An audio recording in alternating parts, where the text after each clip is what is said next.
So how'd you get your name? And then what was the first time you saw breaking? Oh man, how I got my B-boy name? I got it based on my love of sweets. I got a tremendous sweet tooth. Yeah, So do man. I, dude. That's crazy. Okay. Back in the day, like when we Alone. first established Massive Monkeys in the late '90s, as we were getting the crew together and getting the members and whatnot, and building our team and our family. Yeah, I was still kind of in search of a name. I started off going, of course, by Flips Freshest, actually, and that was What because, was it? yeah, Flip Freshest.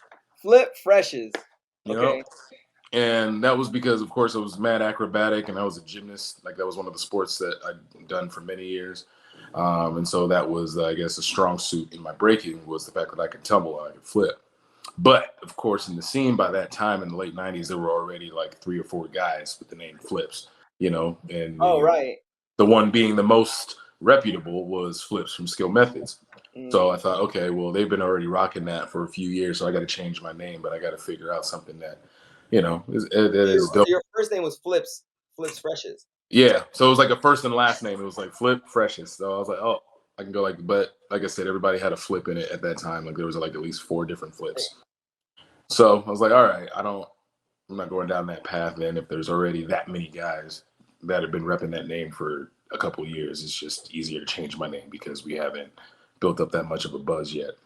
Right. So I'm with Juice Boogie one day, and he actually used to work at a Red Apple Market. It's like a Subway, like a Safeway or an Albertsons. Right. And after practice one night, he asked me to give him a ride back home, but he wanted to stop at his place that he worked, which was Red Apple, because he wanted to do some grocery shopping. And I was like, all right, bet. So we're in the grocery store, and he's trying to help me figure out a name, and he just starts naming things off of the shelves. And so, like, no matter what aisle we're in, he's like, "How about this? How about that?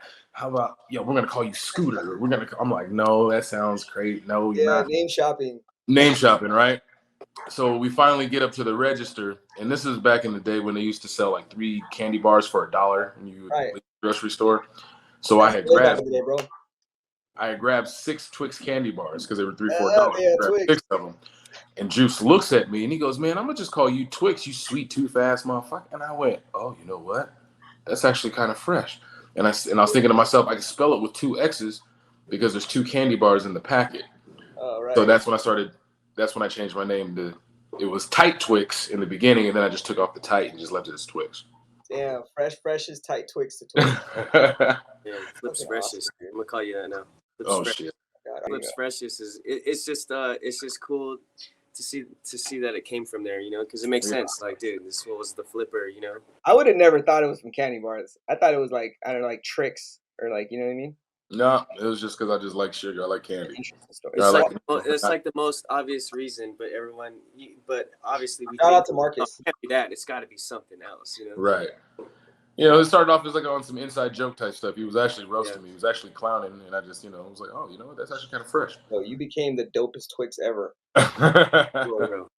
I say no, but it's always fun to see people's names. I'll tell you mine after. But so what was the first time you saw breaking? First time I saw breaking ever definitely was on screen. That was the movie Breaking. And the funny thing is, like, my first choice when it came to street dance was popping.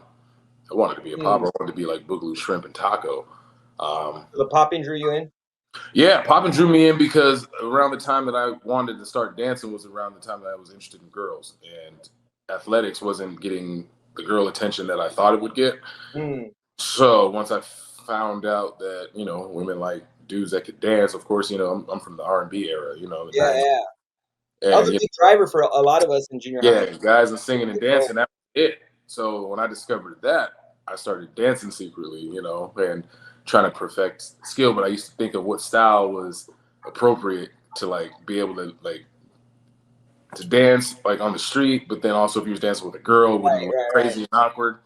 And then you also that makes a lot of sense with what you do for for work. There you go. There you go. You're training. It all came together. Right. Into a Twix. So from breaking to going from where you're at. But yeah, like so originally popping was the first choice, but then In the city that I grew up in, like this is before meeting Massive Monkeys. Like I was out in the South End, Federal Way, so it's about 20 minutes, 25 minutes south of Seattle. I had some guys that used to, tell me that I couldn't practice breaking because I was put in like a crew as a popper. So I used to have to just pop, and I couldn't do nothing else. It was And crazy so though. they used to bug me, and that was definitely like a '90s thing. Like what you started as was what you were. So if you were a Right, rocker, right, you were right, a rocker. right. If That's you were a true. b-boy, you were a b-boy. If you were a popper, Right. you were a popper. You didn't cross the lines. Yeah, or you didn't quit. cross the ring. So when I used to get irritated because when I used to practice breaking at practices with the crew, they would stop me and be like, "No, you're supposed to be the popper, so you got to practice." Yeah. So Stop it. I got annoyed and I said, "Well, I'm not popping anymore," and I just stopped, totally quit, and then I devoted the next 25 years to breaking because it was kind of like little low key hate. They were like, "Oh no." Wow. You just drew that through 25 years. Like, I can't pop. Dude, that's a trip.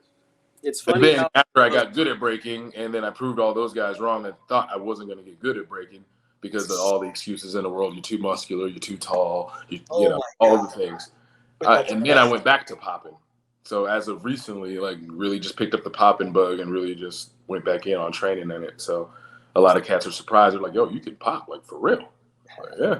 answer. I've had that in the back pocket since our beginnings in '99. So yeah.